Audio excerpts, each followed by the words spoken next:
Baharampur bus stand থেকে দ্রুত গতিতে নিয়ন্ত্রণ হারিয়ে এক টুকটুক চালক দোকানে ঢুকিয়ে দেয়। তারপরেই তার দোকানে কম্পিউটার এবং বিভিন্ন দামি আসবাবপত্র ভেঙে গুড়িয়ে যায়। স্থানীয় লোক এবং দোকানদারেরা তাকে আটকিয়ে রাখে দীর্ঘ সময় ধরে।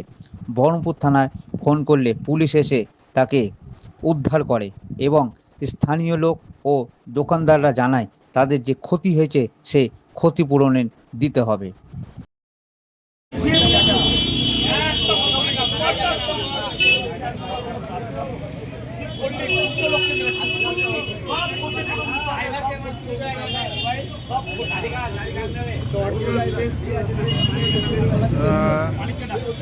এ টোটোওয়ালারা আর কদিন পর এদের এয়ারপোর্ট করে দিতে হবে।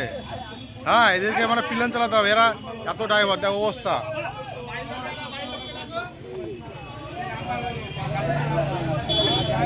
এত করতে গাড়ি উঠিয়ে